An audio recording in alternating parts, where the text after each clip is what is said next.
Renan continua comigo, porque agora a gente vai fazer uma entrevista para entender melhor essa eleição na França.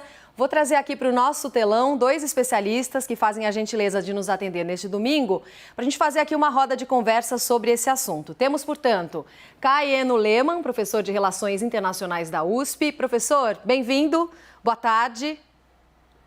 Boa tarde, muito obrigado pelo convite. E o professor Leonardo Trevisan, que também está com a gente nesse CNN Domingo. Oi, professor, bem-vindo, boa tarde. Boa tarde a vocês, obrigado pelo convite. Trevisan, vou começar por você então. Eu queria te ouvir sobre esse momento da França, depois desses resultados que a gente teve, já seguindo as últimas pesquisas, né? A gente não pode falar de maiores surpresas, mas também sobre o cenário em que se vê agora Macron, que foi o presidente durante toda a pandemia na França, durante os últimos meses, também as últimas semanas, na questão da guerra na Ucrânia, teve uma participação importante nesse sentido também. Ao mesmo tempo em que a França tem uma situação econômica que não é ruim, pelo contrário, mas sofre com os preços da inflação. Isso pegou bastante na campanha ali dos 2 candidatos franceses, inclusive. Foi usado como uma estratégia para Le Pen. Como é que você vê a situação para o segundo turno agora? Olha, Roberta, você tocou no ponto central, né? A candidata, aliás, o correspondente mencionou isso, né? A candidata Le Pen fez, vamos dizer assim, uma repaginação do seu discurso, né? Ela fez o possível para deixar todo o discurso mais radicalizado para o Zemmour, né? E ela ficou com um discurso, em vez de falar de divisão na França, ela falar em união da França. E ficou com um discurso de conversar com o francês que estava sofrendo todas as consequências da pandemia e também da guerra da Ucrânia, com o aumento, especialmente nos combustíveis. Observe que o programa dela, ela faz 3 promessas muito fortes de cunho bem populista, né? Ela propõe, primeiro, reduzir o ICMS de 20% para 5% de todos os produtos da linha de energia, petróleo e gás. Ela propõe aumentar salários de professores, profissionais de saúde e de todos que ganham até 3 salários mínimos. E ela mexe em algo que é muito sensível na França, que é a idade da aposentadoria. Ela pretende revogar a reforma que Macron fez de 65 para 62. Ela, vamos dizer desta forma, a cereja do bolo neste processo foi atacar o poder de compra dos franceses, em que os franceses, de alguma forma, ficavam quase que, vamos dizer assim, sem condições de enfrentar uma inflação que é o triplo daquela de um ano atrás, em números. A França, há um ano atrás, tinha uma inflação de 1,6%, agora tem essa que você comentou, de 4,5%. Ainda é bem menor que a inflação da Europa, mas o francês médio, o francês rural, o francês que vê seu salário diminuído, não quer saber o quanto o resto dos europeus estão sofrendo. Ele quer, sim, de volta o seu poder de compra e ele culpa, de certa forma, Macron por essa situação de aumento de preços. Professor Kai, vou aproveitar que o professor Leonardo Trevisan falou sobre a inflação na França, né? Já que a gente tem a situação econômica, mas isso também foi bastante usado durante a campanha, porque a própria Marine Le Pen, ela amenizou bastante o discurso no sentido de ser de extrema-direita e tentou usar o poder de compra da população estrategicamente nesse discurso de campanha. Isso deve continuar a partir de agora? Qual que vai ser o peso para o segundo turno lá na França? Eu acredito que sim, eu acho que ela vai continuar com esse discurso porque, né, como o colega colocou, ela ganhou votos em comparação com 5 anos atrás.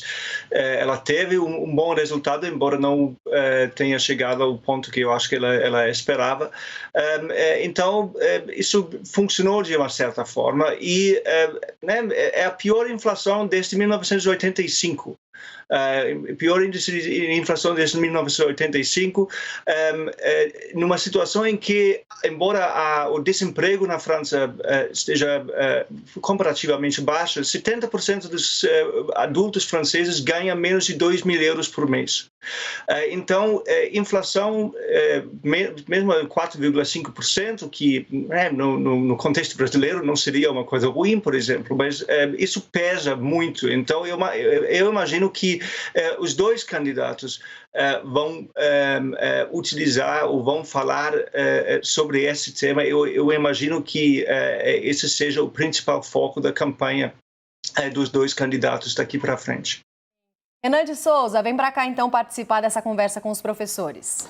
Olá, boa tarde a todos. Eu queria ouvir a avaliação de vocês sobre a entrada de Emmanuel Macron na corrida presidencial, porque a avaliação é que ele entrou tarde demais, né? Acabou fazendo aqueles comícios maiores, enquanto Marine Le Pen focou nos comícios menores, em lugares mais focados, né? Macron aparecia até bem nas pesquisas. Foi um excesso de confiança dele, essa entrada na corrida eleitoral tardia? Então, acho que é melhor a gente começar pelo Leonardo e depois a gente vai para o Kai, né? Oi. Olha, Renan, de fato, pesou muito nessa decisão de Macron, ele não se aproximar muito, embora o slogan da campanha, todo o slogan da campanha seja um slogan bem popular, Macron com você, na prática, ele fez pouquíssimos comícios, ele fez um grande comício em Nanterre e evitou, inclusive, entrevistas.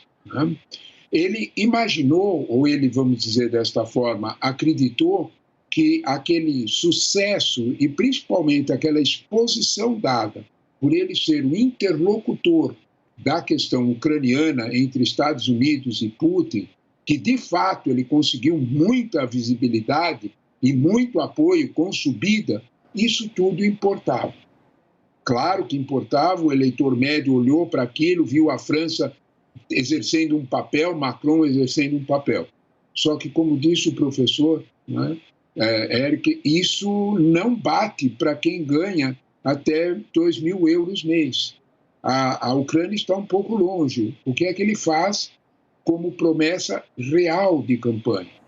Enquanto Marine Le Pen falava de poder local, falava de reunião, Macron, na prática, ficou um pouco silencioso quanto a essas questões mais francesas, expondo mais quase que uma imagem de um governante de palácio, como foi a crítica muito presente na mídia francesa.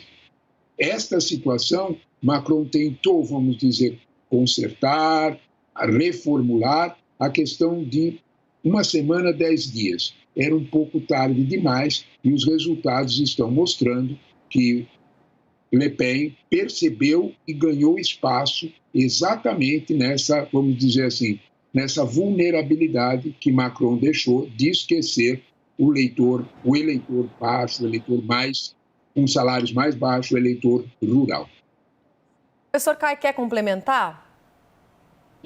Sim, eu concordo plenamente com tudo que foi dito. Eu sempre falo isso para meus alunos, né? A gente esquece que 90% da população não passam os dias falando da política. 95% da população estão preocupados com a educação dos filhos, com a saúde e com o emprego e pagar as contas. E isso, para os franceses, ficou mais difícil no último ano e nos últimos 2 anos. E Marine Le Pen focou assim, cirurgicamente nesses assuntos durante a campanha. Macron, eu acho que calculou um pouco mal no início, dizendo que essa imagem dele como líder mundial, né, com muita visibilidade, que mostra a grandeza da França, a importância da França, que isso teria um impacto positivo na campanha na França. E, na verdade, inicialmente foi assim, mas depois o foco ficou muito mais na França, nos problemas domésticos, e ele se ligou muito tarde a isso. E eu não imagino que ele faça comece o mesmo erro agora nas 2 semanas até o segundo turno. Só para a gente encerrar rapidinho, professor Trevisan, vou te pedir essa gentileza. O que significa para o mundo a ascensão de uma candidata de extrema-direita como Marine Le Pen? É uma situação bastante preocupante. Bom, a situação principalmente ela é preocupante porque Marine Le Pen esconde de uma forma muito sutil um anti-europeísmo. Ela deixou essa tarefa de falar, entre aspas, mal da Europa para Zemmour. Zemmour ficou como aquela parte das... Sabe quando as empresas vão mal de imagem e elas formam uma empresa nova, né, que fica com uma imagem melhorzinha e deixa a imagem ruim para outra? Foi exatamente isso que Marine Le Pen fez. Deixou a imagem ruim com Zemmour. Zemmour fala contra a Europa. Marine Le Pen fala muito cautelosamente no seu programa que ela precisa enfrentar e ela quer que a França tenha decisões mais soberanas em relação à União Europeia. Isto é realmente preocupante, porque na prática este é um discurso que enfraquece, de algum modo, toda uma visão um pouco mais multilateral, que aliás é o que ela fala o tempo todo, multilateralismo contra localismo, que de algum modo coloca em risco não só a União Europeia, mas como uma visão mais globalizante da realidade. É isso, professor. Muito obrigada, professor Leonardo, professor Kai. Obrigada pela presença aqui no nosso Jornal de Domingo. Espero contar com vocês outras vezes também. Até a próxima, gente. Boa semana. Obrigado. Muito obrigado.